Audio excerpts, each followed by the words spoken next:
Сапарға шыққан адам әр нәрсеге кіріптар. Бірінші кезекте мінген көлігіне, екінші жолаушыға қойылатын талапқа. Әсіресе әуежайдың тәртібі қиын әрі түсініксіз болып келетіні бар. Кейде ешкімге кедергісі де, зияны да жоқ. Әрі сыйымды бұйымды өзіңмен бірге салонға алып өте алмайсың. Себебі рұқсат жоқ. Қолыңызға ұстап кіруге болатын бұйымды ақша төлеп багажға өткізуге мәжбүр етіп жатады. Жуырда сондай бір жағдай халық әртісі Мақпал Жүнісованың басынан өтіпті. Әншінің бас киімі мен домбырасын әуежай қызметкерлері салонға өткізбей қойған екен. Бұл оқиғаны неге KZ жаңалықтар порталының бас редакторы Ерік Рахым Дэйв Кэрролл деген Америка музыкантының бастан кешкен қиямет қайым хикаясымен ұштастыра келтіріп, әдемі баяндаған екен. Мақпал домбырасының әуежайдағы күйін күйттесе, Дэйв те дәл осындайды гитарасымен бастан кешірген екен.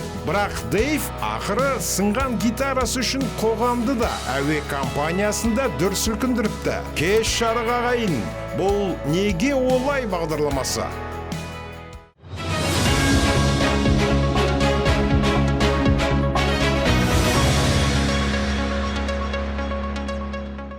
Жуырда неге сайтында Мақпал Жүнісованың әуежайдағы көңіл күйімен тап болған қолайсыздығы жайлы сөз болады. Оның алдында халық әртісі Мақпал Жүнісова әлеуметтік желіде шәпкісі мен домбырасына бола ұшақтан тағы бір жолаушы орнын сатып алуға мәжбүр болғанын айтқан екен. Мақпал Жүнісованың өзі шәпкі деп атаған бас киімді Ерік Рахым сәукеле болса керек деп келтірген. Әлеуметтік желіде Мақпал Жүнісова: құрметті халайық, мен аэропортта отырмын, виптен өтіп жатырмын. Қарағандыда концертім, менің домбырам мен шәпкімді өткізбей, мұндай жүкті өткізуге болмайды. Кішкентай чемоданыңызды алып өте беріңіз дейді. Сіздер сонымен келісесіздер ме? Аэропорттың бастықтары Air Astana, Fly Arastan деген жазба қалдырған екен. Автордың өз сөзімен жалғасақ, көп ұзамай Fly Arastanның өкілі әншінің жазбасына жауап берді. Әуе компаниясы жағдайға алаңдаушылық білдіретінін, әншінің шығармашылығын сыйлайтынын және құрметпен қарайтынын айтып, рейс ұшар алдында багаждың артық салмағы мен музыкалық аспапты тасымалдау қызметтерін әуежайда рәсімделгендіктен көрсетілген соманы төлеуге тура келгенін ескертті. Осы оқиғадан соң қазақ тілі қоғамда кәдімгідей дүрбелең туды. Қазақтың қасиетті домбырасын сыйламайтын бұлар кім өзі деп кіжінгендер мен компанияға бойкот жариялауды ұсынғандар да болды. Қош, қазақ домбырасы мен қобызын қалай қастерлесе, орыстар гуслиін, өзбектер сырнайын, татарлар қурайын, испандар гитарасын, гавайлықтар укулелесін дәл солай үкілеп ұстайды. Бірақ бір нәрсені түсінген абзал: әлемдегі кез келген лоукост тасымалдаушы үшін сіздің ұлттық аспабыңыздың құны көк тиын. Олар үшін пайда бірінші кезекте. Сондықтан да әншілеріміз алдағы уақытта домбырама орын тауып бермеді, қобызымды кіргізбеді, сырнайымды сындырды демесе екен, аспабын дұрыс рәсімдесе екен дейміз. Ал егер әуе компаниясы домбыраңызды немесе сырнайыңызды сындырып қойса, кінәліні жазалаудың ұтымды жолы бар екен. Америкалық музыканттың сынған гитарасы туралы оқиғаны оқып, Мақпал жеңгемнің домбырасы есіме түсті. 2008 жылы көп ешкім танымайтын кантри музыкант Дэйв Кэрролл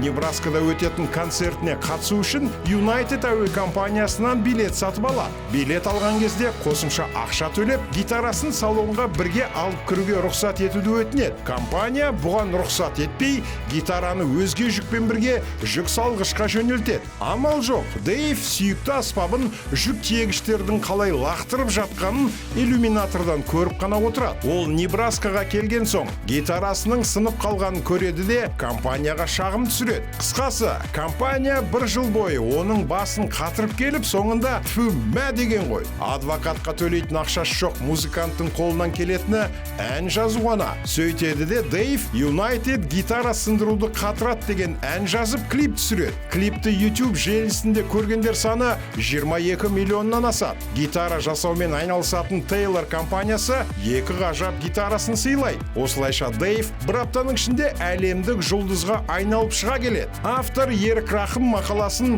Дэйвтің ғажап жеңісімен былай деп аяқтаған. Клип жарияланған соң 4 күннен кейін United әуе компаниясының акциясы 10%-ға құлап, шығын көлемі $180 миллион жеткен. Компания басшылары Дэйвті шұғыл тауып алып, алдына бір парақ қағазбен қалам қойып, кез келген соманы жаз, төлейміз, сөйтті клипті өшіріп таста деп ұсыныс айтады. Дэйв сонда оларға бір кездері өзіне берген жауабын қайтарып, ту, мә депті. Мақалада айтпақшы бірер күн бұрын Эйр Астана су тасқан аймақтарға бару келу билетін қымбаттатып жібергені туралы ақпарат шықты ғой. Ендеше неге осы туралы ән жазып, клип түсірмеске деп аяқталады? Неге олай болды екен? Мақпал Жүнісованың домбырасы мен шәпкісін салонға кіргізе салса, несі кетереді деп ойға қаласыз. Ал Дэйв ер екен. Арнайы сіздер үшін неге олай бағдарламасы? Құрметті көрермен, YouTube арнамызға жазылып, осы мәселе жайлы пікір қалдыра отырыңыздар.